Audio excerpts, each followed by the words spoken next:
Hello, everybody. My name is Chris, and welcome back to another episode of looking at the behind-the-scenes things for Expedition 33.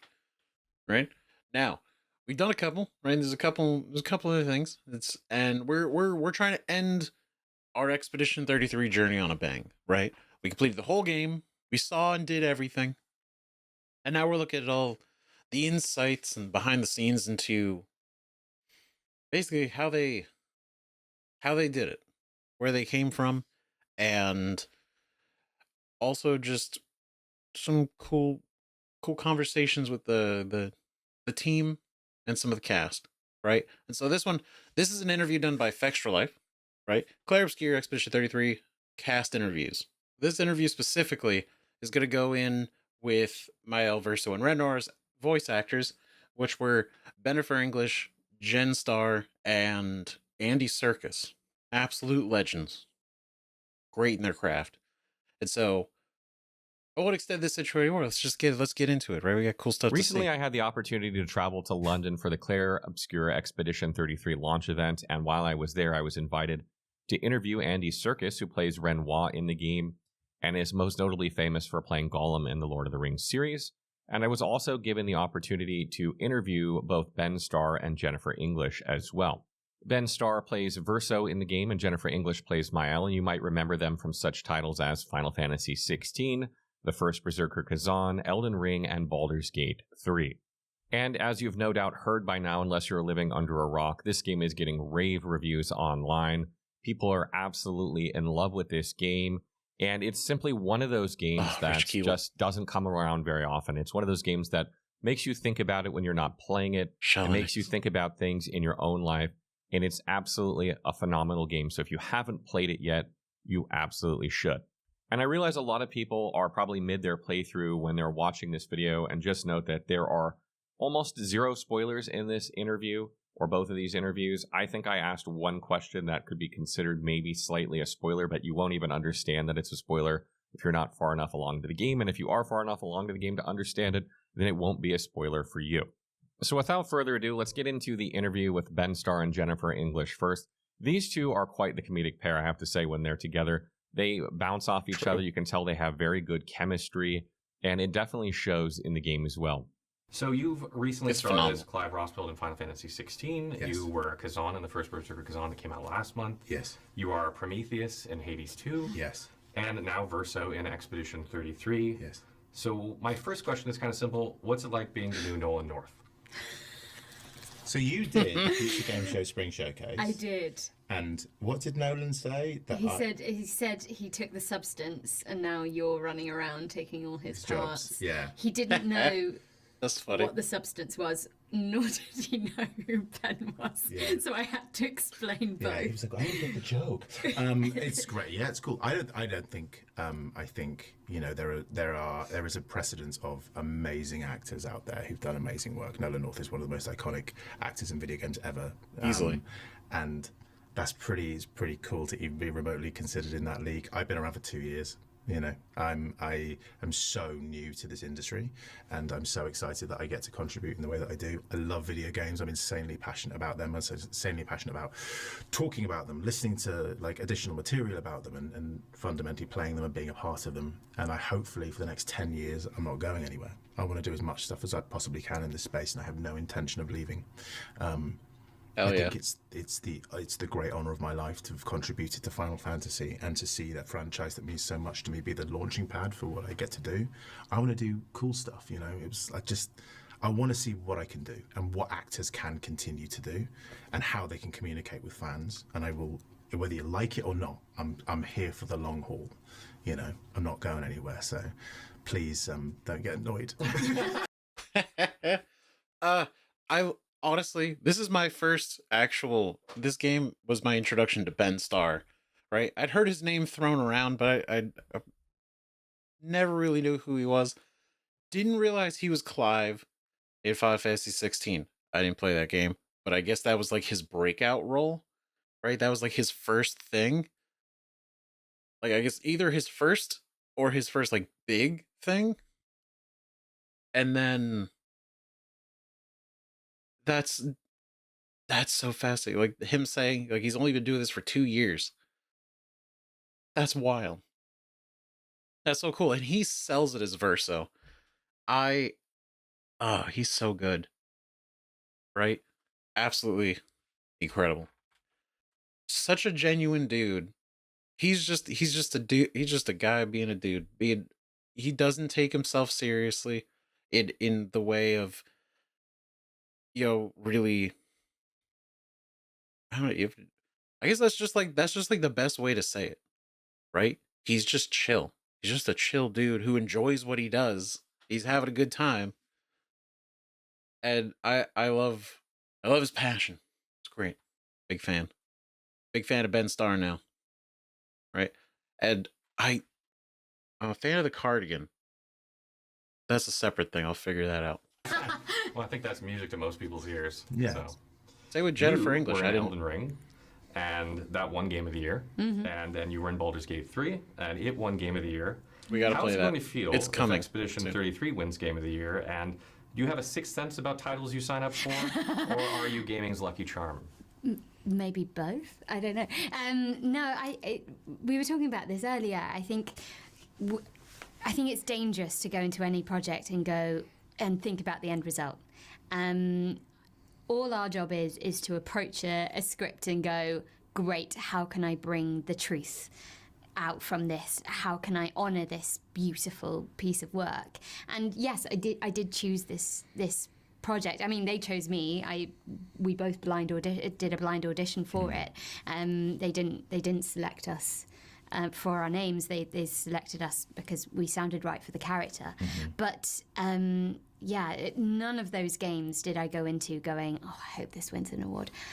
Do I hope this wins an award? Of course, because the passion and work this tiny team have put into this game is extraordinary, and they are the most magical group of human beings you've ever come across. They're brilliant, and so they deserve every bit of recognition they get.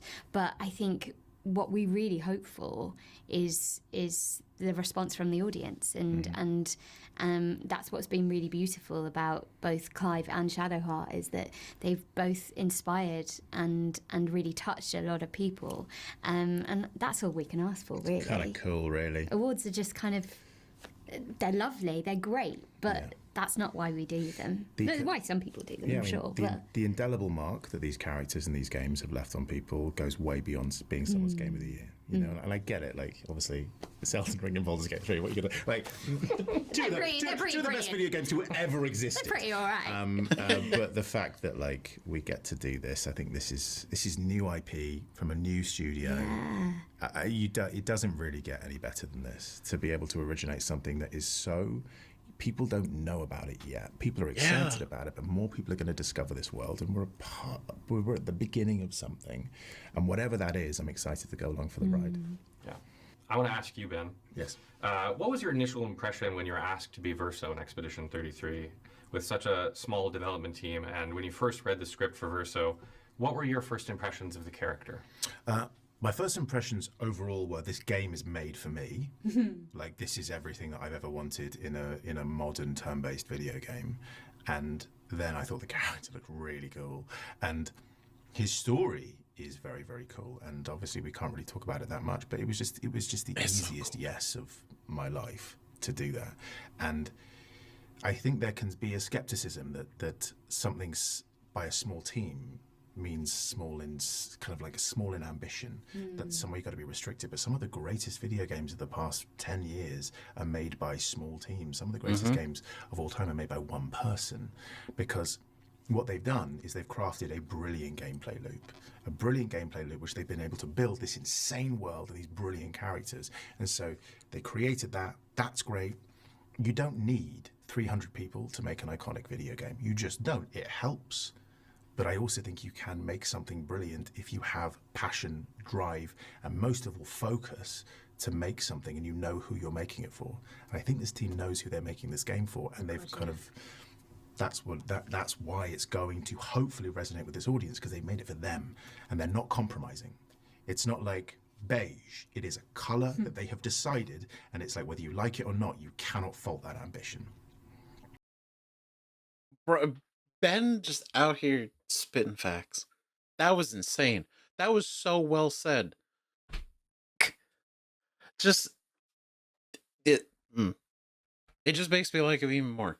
He gets it, and he's also just a fan, right? He's not just a voice actor. He's he loves this shit.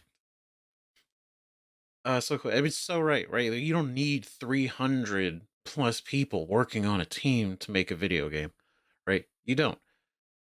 I mean, it helps, right? Because if you got so many different things going on, it could help. But then we know some of what we know is that a lot of those people have to jump through hoops. They have to go through so many verification processes, and sort of.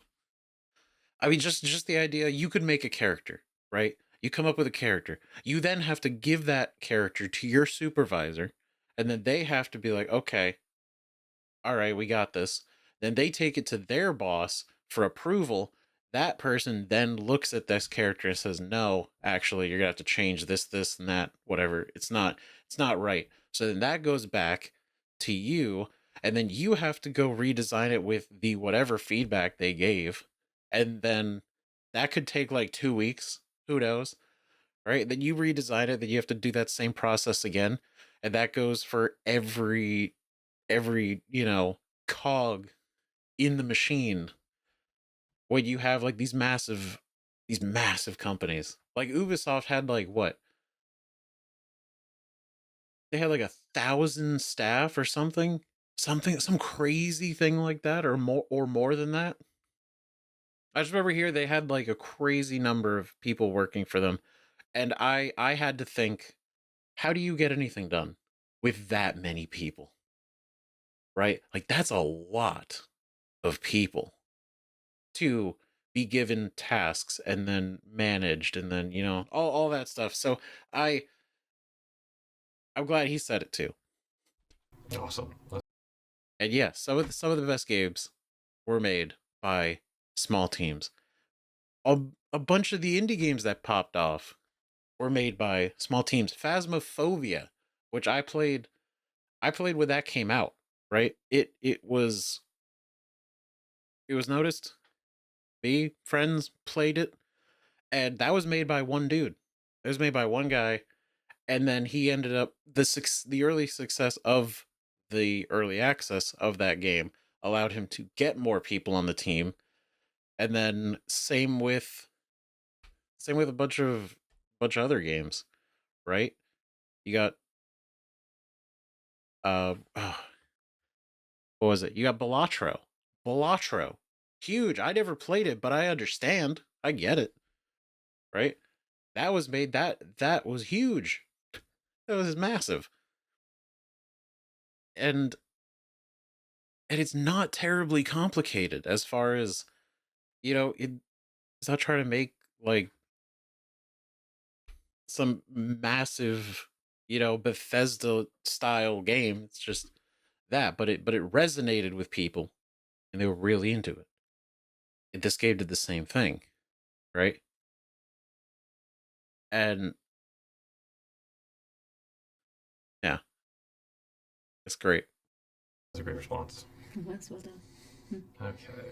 I lied. I don't mean any of it. Yeah, that caught me off guard, right? Jennifer. Yes. Shadowheart is such a dark and broody character in Baldur's Gate 3, and Mal is full of life and energy despite everything. How is it playing such a different role in Expedition 33? It was wonderful the way that it's written, the way that Guillaume and Jen have created this world and these characters.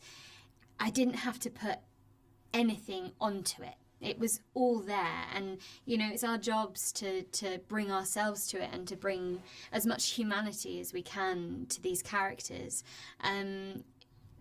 There wasn't a moment where I thought about Shadowheart, and I'm sure it's the same with you with Clive. Like, of course, those characters, like, we learned so much from doing those jobs, and it, one of the greatest honors of my life is playing Shadowheart, but it's allowed me to gain the experience and those skills and techniques that meant that I could just come to this project and go, great, what can we do for Maëlle? How can we make her the most brilliant protagonist you could hope for? Hopefully. That was a very ambitious thing to say. But yeah, and it just really helped that we've got wonderful actors in this game that we got to hear and respond to. You know, half of the time, if Ben was in first, I got to react to Ben's amazing performance, which just made my job not easy because You're welcome. yeah, thank you. It was always a challenge because these are very rich, detailed characters with a lot going on. So there was a lot of experimentation and play. But we had this wonderful creative team with us the entire time, going, right, this is how we push and pull it and mine those details. So yeah, we've just been, blessed, really. Yeah, it's very cheesy. It feels like we've been given the cheat codes, really, but actually it's not. It's just fortune and placing yourself in scenarios where if you place yourself out of your comfort zone, you're more likely to land in exciting situations. And this is why it feels like a pinch me scenario. I feel like maybe we don't deserve to be here. I feel like we've kind of lucked our way into what this is. But yeah, it's good. Well, and you guys have done a fantastic job, so you could give yourself a little bit of credit too. Thanks. That's very kind. That's very kind. But it's crazy. I feel like we are riding on the back of a lot of people's incredible hard work. God. And there are, like, every single person in this team, I hope they take a bow, and when it comes out and people really resonate with it, it's them who should be celebrating. Talent from every pore of every human that works on this. That's a weird metaphor, but you get what I mean. And next up is my That's so cool. Like, man, so humble, both of them. So wholesome and humble. And I'm a big fan, right? Obviously, one of the next things we're getting into on the channel here, right, is Baldur's Gate 3. Haven't played it yet. So the fact that Bennifer's in there is going to be very interesting. I don't know why I keep saying Jennifer. The fact that she's in there, I'm already like, okay, cool, great, right? But man, I love these guys. interview with Andy Serkis, who again plays Gollum in Lord of the Rings, and this one held a really special meaning for me, not only because Renoir is my favorite character in the game, because he's just so complex. I love that about him. Great character. But also because Fex and I actually met playing Lord of the Rings online, and that is how Fextralife started, because we're such huge Lord of the Rings fans. So this was an absolute dream come true. And yeah, I can't say enough about Andy. He was such a stand-up guy. He was so nice, and he just has a way about him that is really inviting. And he took pictures with people the whole time he was there. He had a smile on his face the whole time. And I was actually just shocked how down to earth he was. You clearly have a talent for creating memorable characters and international treasure. When did you realize you had such talent, and how did that translate into voice acting? Well, I never really think about myself as a voice actor. I just think of myself as an actor. And I before I became an actor, I actually wanted to be a painter, and I grew up wanting to be an artist. And then when I was at college, I started, in the first year of college, I started getting involved in the theatre department and painting sets and making props. And then I started acting and playing small parts. And then by the end of my first year at college, I realised I wanted to become an actor. So up to that point, I had no intention of becoming an actor whatsoever. So I was very lucky, because my first job was working in a local theatre and doing what you would call stock, but we used to call repertory theatre, where you're playing a character at night and then rehearsing another play during the day. So I think I did 15 plays back to back in this season, playing different characters, and so you were forced by. It was literally how I learned my craft of performing one character at night, and finding a physicality and an emotional range and a voice for that character. And then during the day, begin to build another character. So that, I think, sort of set me up for, and for most actors of my generation, that's how we all started. That's so cool. Wow, that's incredible. I never knew that was even intense. A thing, really. Yeah. So you've done I didn't know acting, that you've either. done voice acting, you've done audiobook narration. What are the main challenges with each, and which do you think is the hardest? I mean, they're all as I say, I don't really draw a distinction between any of those and being on stage and being on a cinema screen or on a TV screen. You know, it's in the sense of it's a very common set of tools, which is finding and even if it's only a voice that manifests, it is about really creating, you know, it comes out of physicality. It comes out of how a character breathes, where you carry tension, where you constrict, where you can release, and that's bound up with the psychology of the character. So they're all intermixed, those things. And that's, I suppose it's just, you take in your toolbox, you focus on a different set of tools, but ultimately it's the same toolkit. Gotcha. That makes sense. God, he's so having good worked at with what he many does. talented actors before, what was it like working with the Expedition 33 cast, and how did you find the experience compared to previous experiences? The thing about this is that I never got to meet any of the cast, because you don't. I was in a voice booth on my own, as were all the other voice actors for this project. The performance capture, or the motion capture in this case, which had been filmed in Paris with a team with the French actors who were involved in this project, was already shot, and so we as a voice cast here in the UK were basically voicing their physical performances. So it's a real, again, that was going back to the toolkit. That was what was required. That's what was required for this particular job. But you never meet any of the other actors. You hear their performances coming through your cans, and so it was really my relationship with the director and the writers and the That's producers. crazy. Deciding what was working and what wasn't working with the character. When you were first approached for the Wow. role of Renoir in Expedition 33, what were your initial impressions of the game? And, what were your impressions, especially since it's a somewhat smaller dev team than, would be usual for this ambitious of a project? Yeah, I mean, when I got sent the pitch deck and the information, the treatment, and I was just blown away by it. I just thought it was the most beautiful looking game, and from what I could read of the story, I just thought it's got a lot of emotional heft and sort of power, and the character it really sort of leapt out at me as a character that you think you know what you're going to get when you first meet him, and then it's obviously not that at all, and there was so much to kind of mine in terms of the character's emotion, and the reason for why he appears to be what he's like when you first meet him, but actually what he's been through, you get to it gradually peels back, and you begin to understand who he really is. So that was really exciting. I see him hopping around it, and I totally get it, because I mean, how do you say without really, saying? And honestly, that was pretty good. That was pretty good. But for those that know, right, I'm not gonna spoil it here or say anything really about any of the game, right? Like specific story beats and stuff like that. But man, first of all, he's nice jacket. Very good. This man is a master of his craft.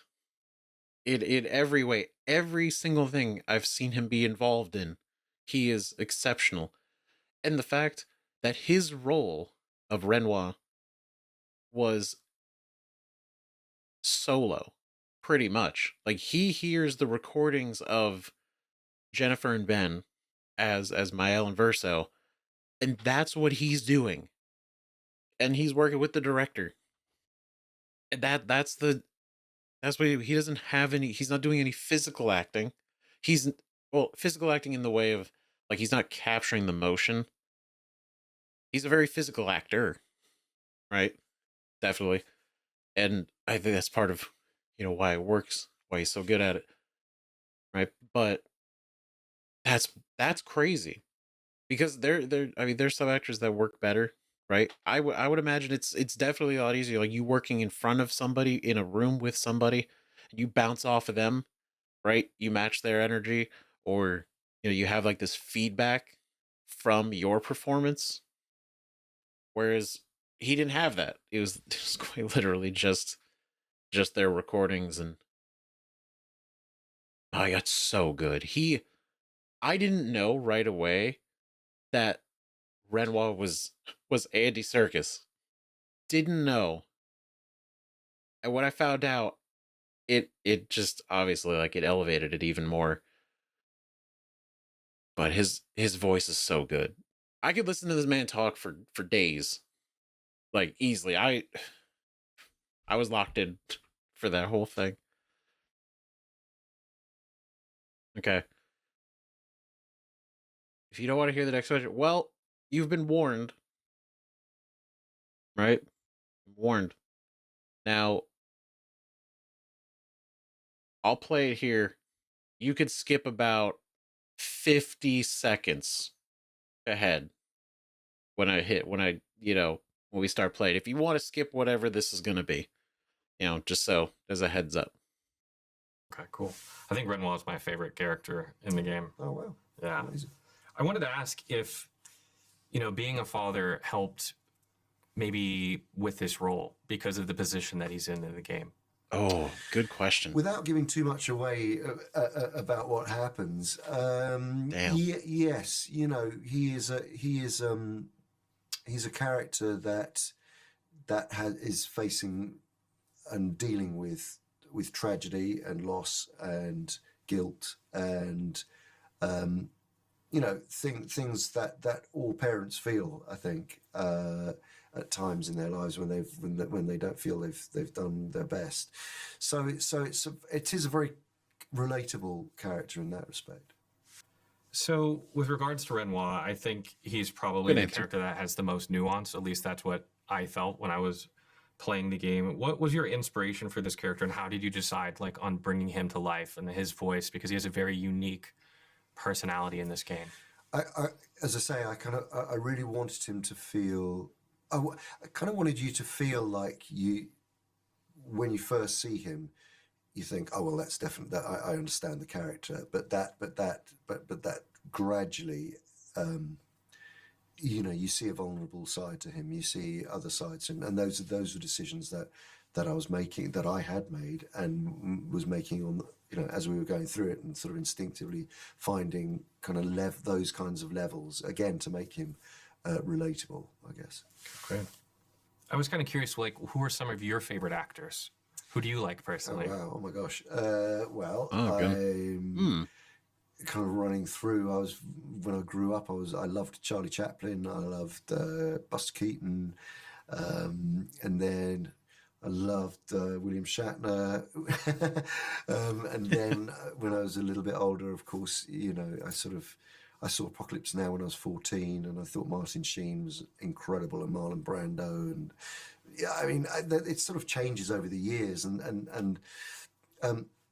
then female actors over the last, people like Holly Hunter in The Piano. I just remember watching her performance in that and being blown away by it, and Isabelle Huppert, the French actress, who I just think is super talented, and all of these actors sort of, Robert De Niro, a great character, creating characters, and that's something that I've been drawn to, I suppose.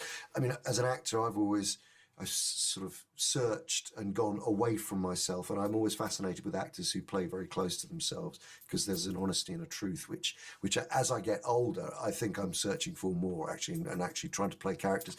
Funnily enough, Renoir is closer to me than a lot of the characters that I played, I think. And I think that's as you get older and you begin to know yourself more.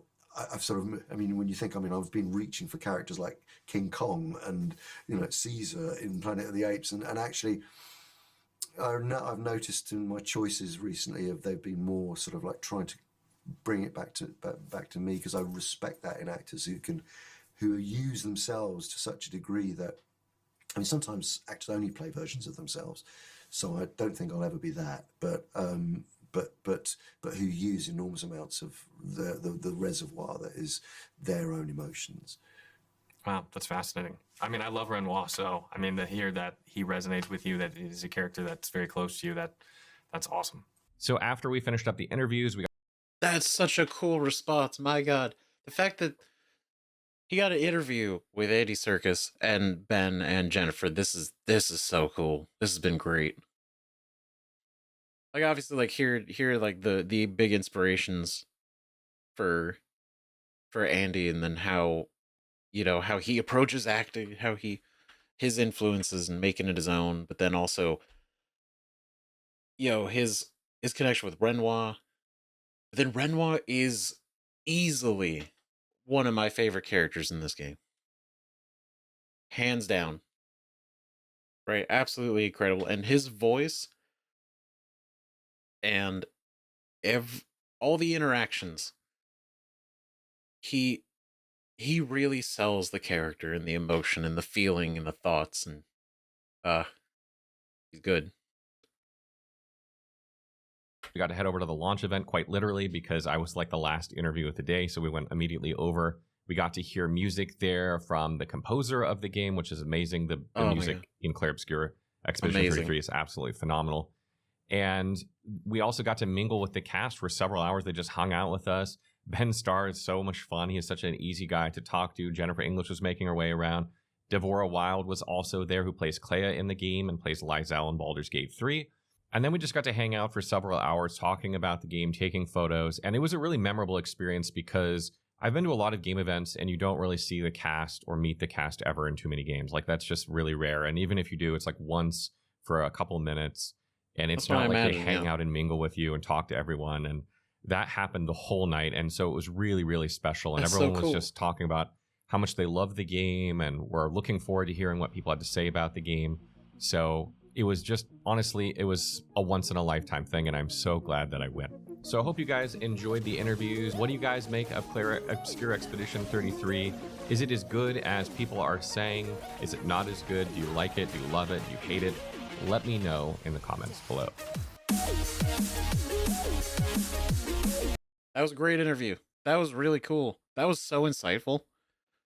Right, because we've seen a couple of the clips with some of the conversations with Ben and Jennifer previously. This was the first one with Andy, so that was awesome. Right, but just hearing them talk, oh, so good. It's so cool. They're first off, individually they seem just like such wonderful people.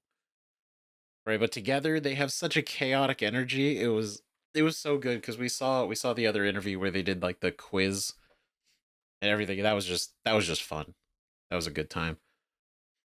But then, like I said, his mindset going into this, I would probably, the fact that it's sort of that feeling of, like he said, riding on the the backs of everybody else that had really brought this through.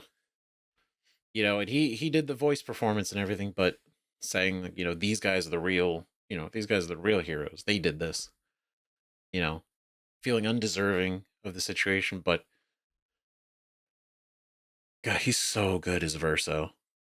And her voice is by I cannot unhear any of their voice lines and ever.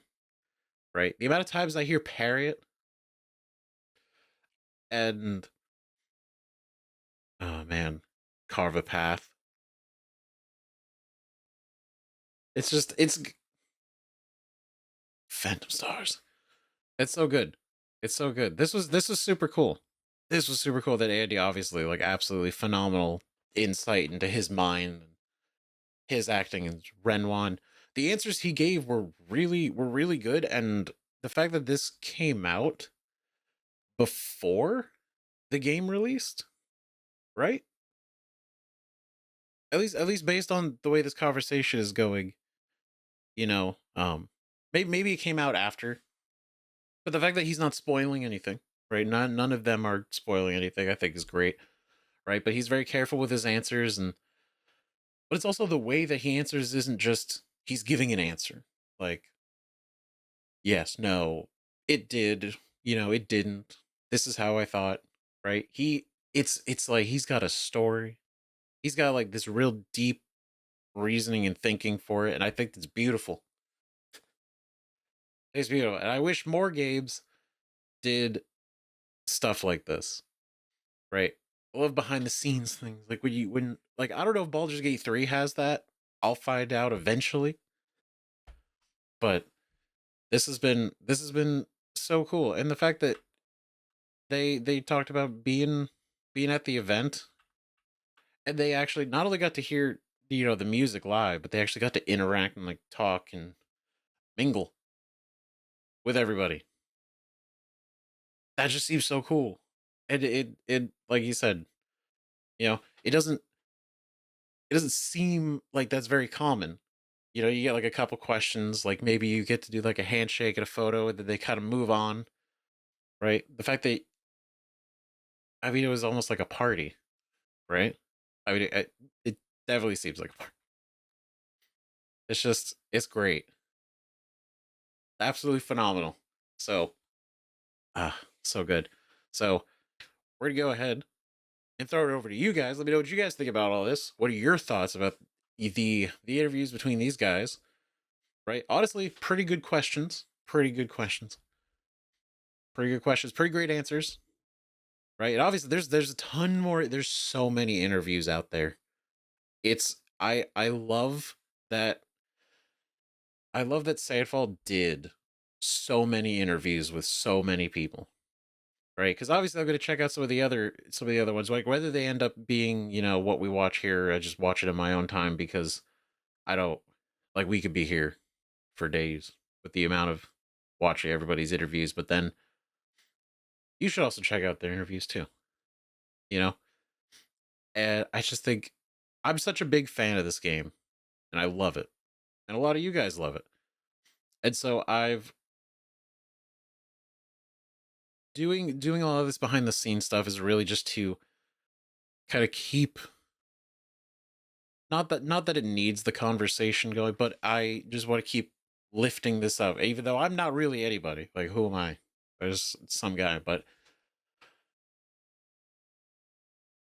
I just feel like it's so good, and I just want to expose this to more people. I guess that's real. That's really where the root of it is. I'm such a big fan of it, and I love so many aspects of both the development, the team, the cast, right, and the game itself.